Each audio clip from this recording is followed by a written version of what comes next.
Hey friends, it's Nikayla from the podcast Side Hustle Pro.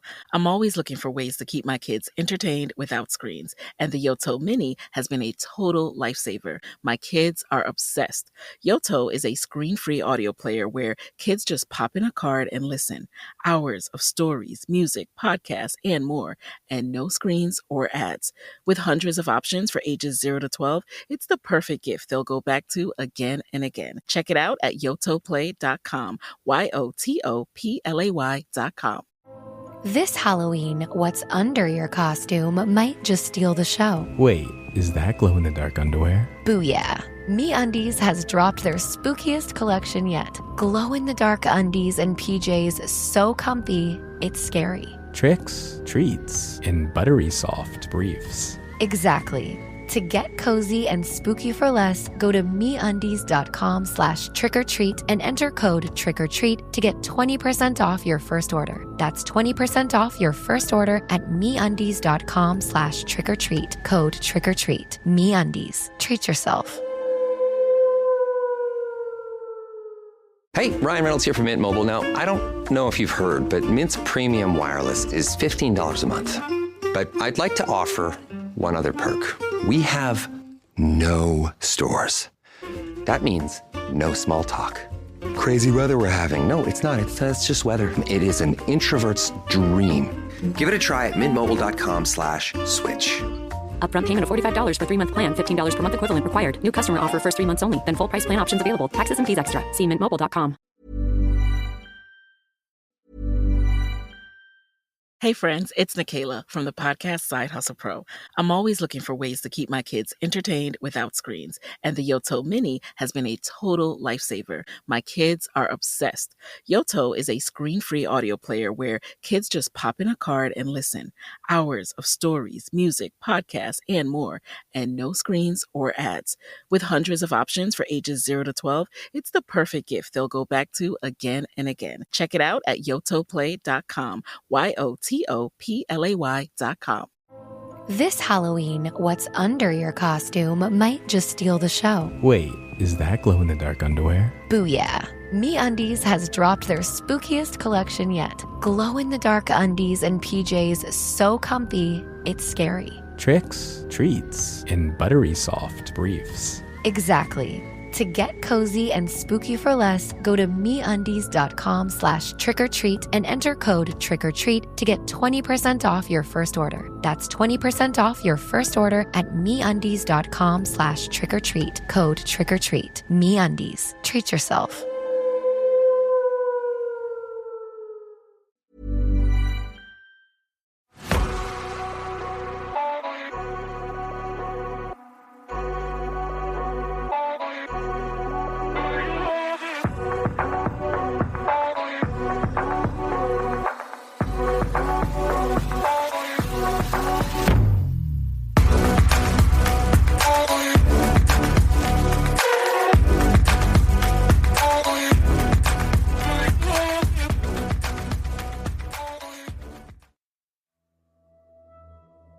Hello, I'm Sarah, and welcome to day 21 of 31 Days of Halloween.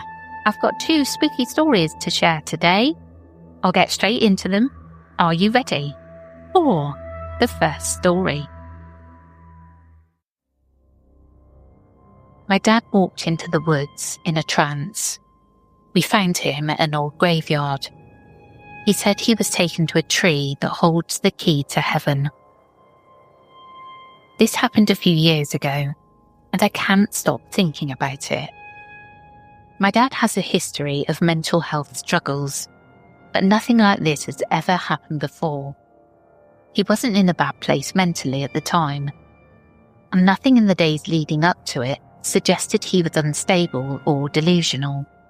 He was just normal. And then he wasn't. It was late at night. We were all at home. My dad got up from his chair without a word and walked straight out the back door.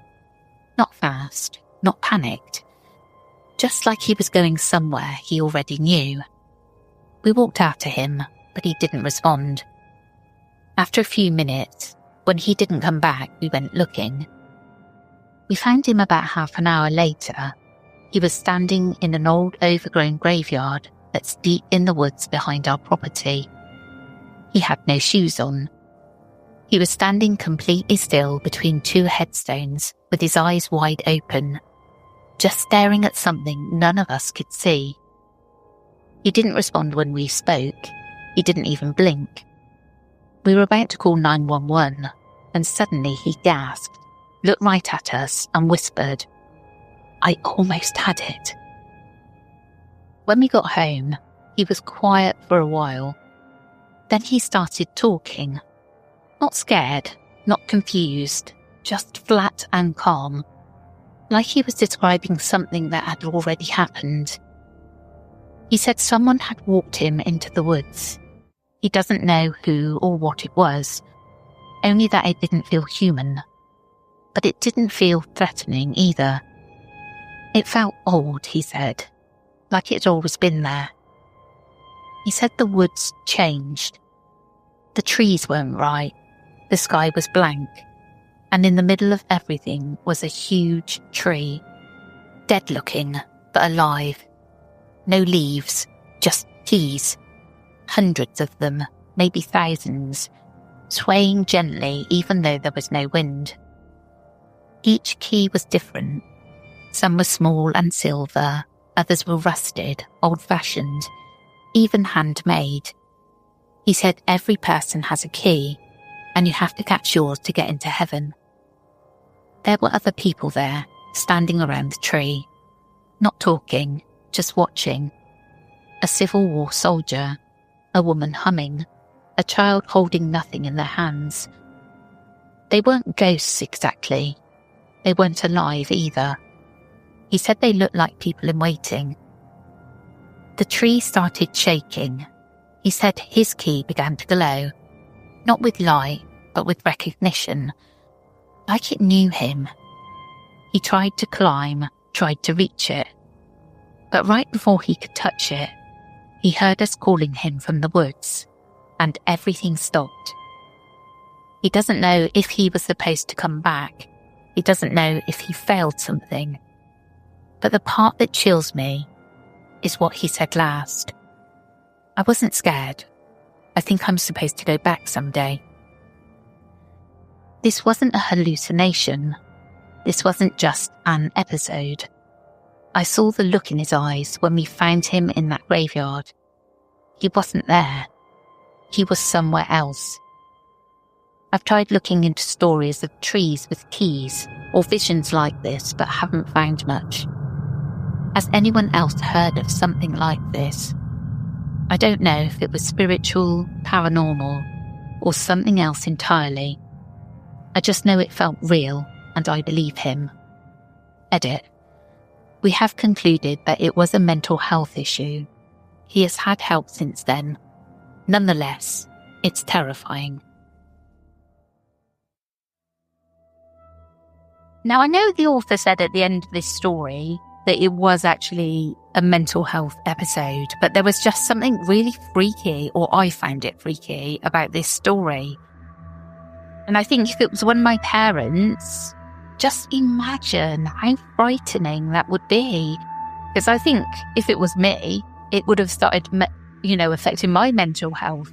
So you can kind of see how you get this psychosis that's passed from people to people, like a folie deux and stuff like that. Because it makes sense to me, but my brain has always been a bit wobbly anyway. Are you ready for the second and final story? This story was written by Sarah. Still unexplained paranormal experience in an abandoned village in Spain. Watch out. This story is long, but I think it's worth it. It's definitely the most scared I've ever been in my life. The pictures added are from the real place this thing happened. You can check them out on Google.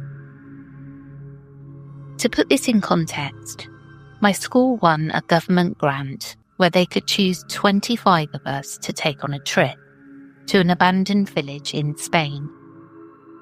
We could miss 5 days of school, but there we had to do some simple restoration work for the village in exchange for our room and board. We cleaned the streets, painted some walls, helped in the kitchen, took care of some livestock. It was hard work, but we had a great time.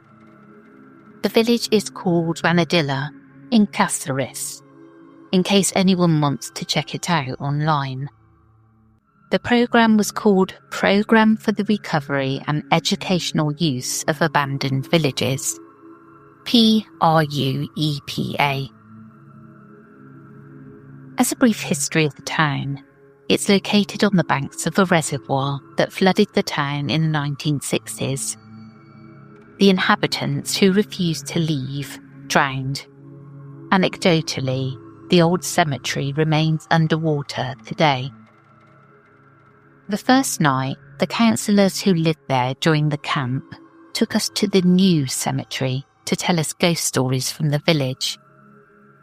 Ghosts, lovers who committed suicide in the old castle. We were all enchanted. One of the councillors had even hidden behind the cemetery wall and would make noises and bang on the walls from time to time to scare us during the stories. Despite the scares, you could see everyone was having fun. Suddenly, in the distance, a car appeared.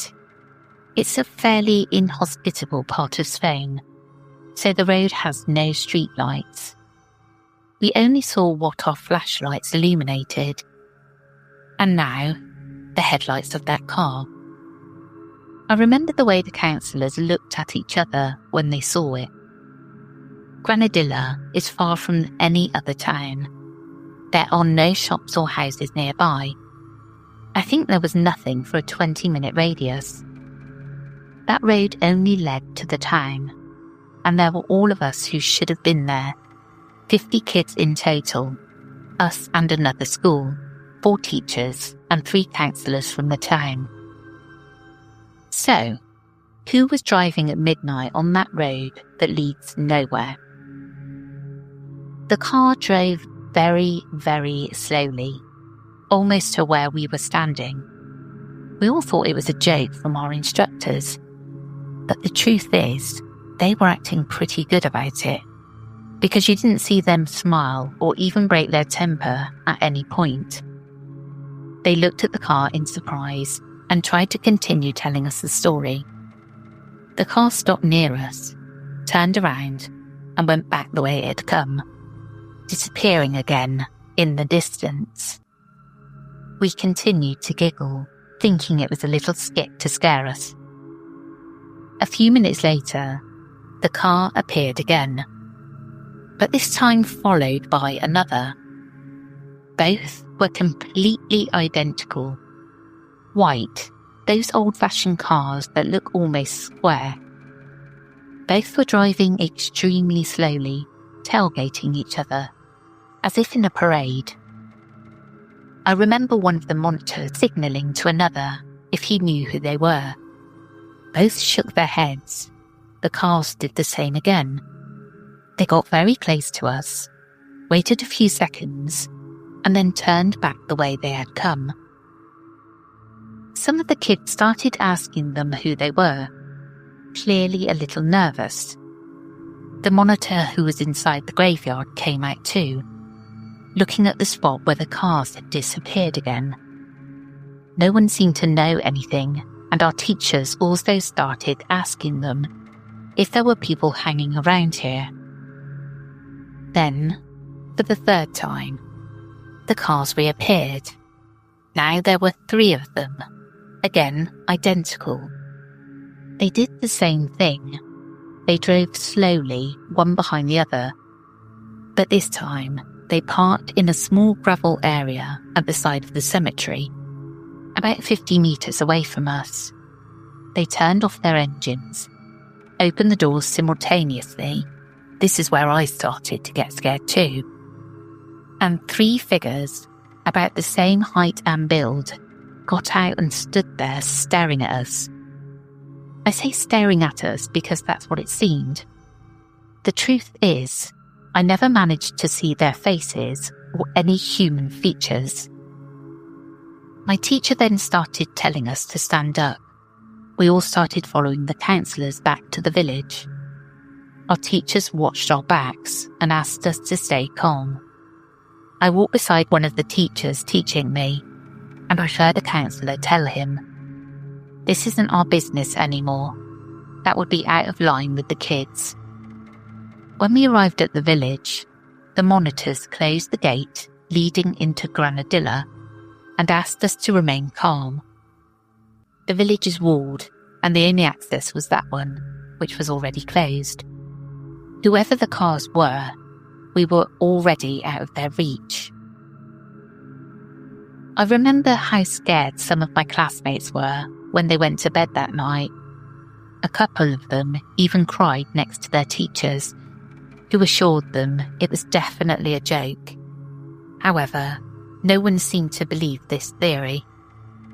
Surely, if it was a joke, it was a nasty one.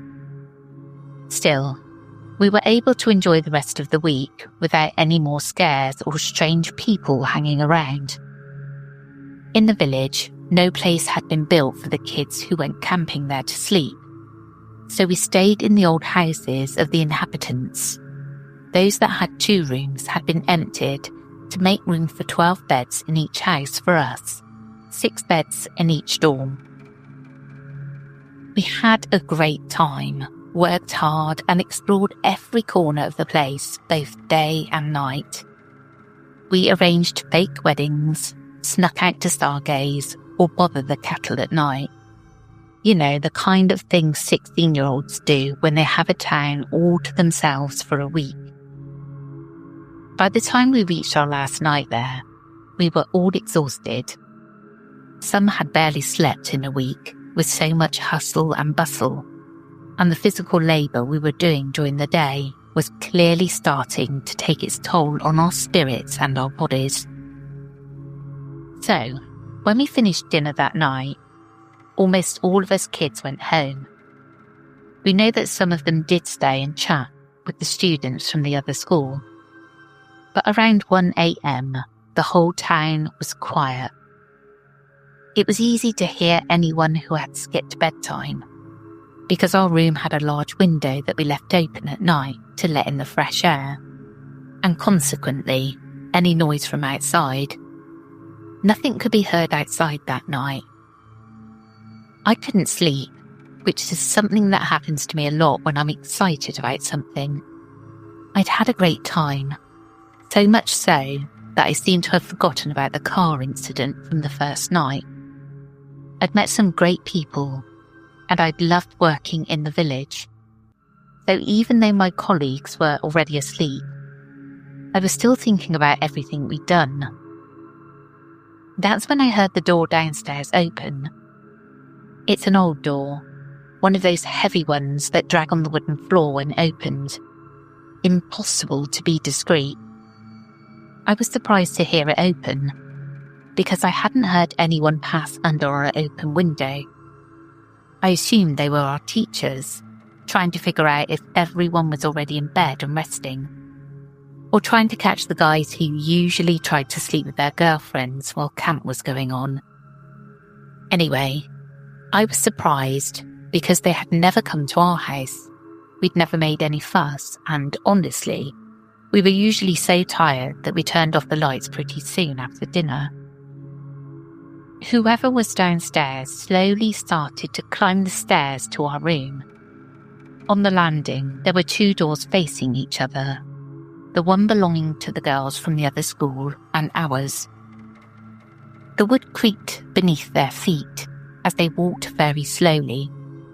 So slowly it was strange. I lifted my head from the pillow to see if any of my friends were also awake and listening to the same thing. However, they all seemed asleep. The person reached the first floor, the bedroom floor, and paused for a moment. Then they began walking slowly toward our room. The door we had was as old as the house itself, and it didn't fit properly within the frame. Because of this, There was a gap of about 5 centimetres between the bottom edge and the floor through which light leaked. The person was acting so strange that I sat up in bed, trying to hear something. I looked at the doorway and saw 2 feet standing there. The strange thing was that they were so close to the door that it seemed like the person behind it was leaning completely against the wood. I saw the handle move, though the door didn't open. It was as if someone with very little strength was trying to move it. I had unzipped my sleeping bag and was now sitting on the edge of the bed, trying not to touch the floor with my feet, so as not to make a sound. I looked around again, but everyone was still asleep. The handle was still moving, but it was almost imperceptible. Me? I was scared to death. Then I stood up. At that exact moment, the wood creaked beneath my feet.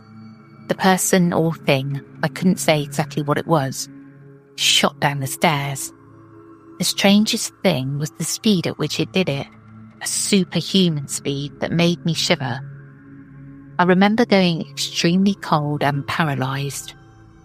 Every step that thing took on the wood up to the stairs and then down them sounded like it weighed 300 kilos, putting all of its weight into each step.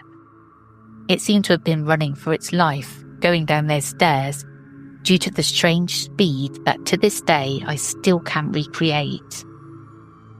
When the person reached the floor below, they slammed the door so hard it made the walls shake. I couldn't move. I just stood there, still, in the same place I was, trembling with fear. The strange thing wasn't that someone had broken into our house.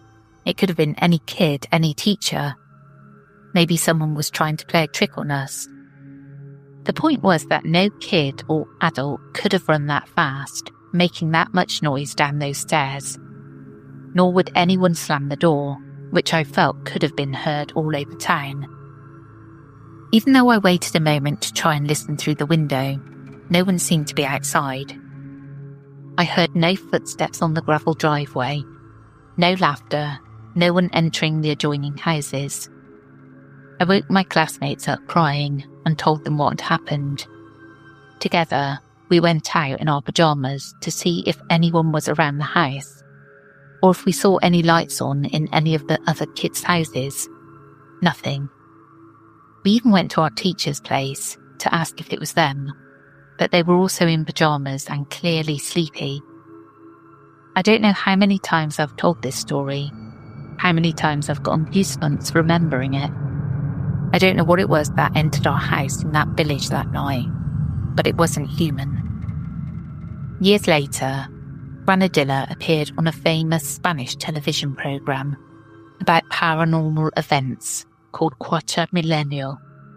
They talked about spirits, entities that still roam the houses and the old castle. Hey friends, it's Nikayla from the podcast Side Hustle Pro. I'm always looking for ways to keep my kids entertained without screens, and the Yoto Mini has been a total lifesaver. My kids are obsessed. Yoto is a screen-free audio player where kids just pop in a card and listen. Hours of stories, music, podcasts, and more, and no screens or ads. With hundreds of options for ages 0 to 12, it's the perfect gift they'll go back to again and again. Check it out at yotoplay.com. YOTOPLAY.com. This Halloween, what's under your costume might just steal the show. Wait, is that glow-in-the-dark underwear? Booyah. MeUndies has dropped their spookiest collection yet. Glow-in-the-dark undies and PJs so comfy, it's scary. Tricks, treats, and buttery soft briefs. Exactly. To get cozy and spooky for less, go to MeUndies.com/trick-or-treat and enter code TRICKORTREAT to get 20% off your first order. That's 20% off your first order at MeUndies.com/trick-or-treat. Code TRICKORTREAT. MeUndies. Treat yourself.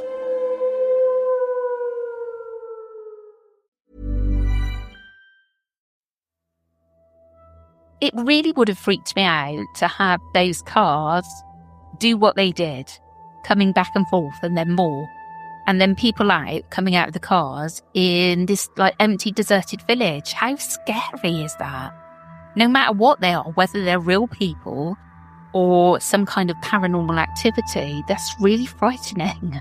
Especially that if you're there with a bunch of teachers and mentors and children, it's just really horrid. Not to forget, obviously, whatever it was coming up into the house at night, stomping around. Well, that's it from me today. I hope you enjoyed, and we will catch you again tomorrow.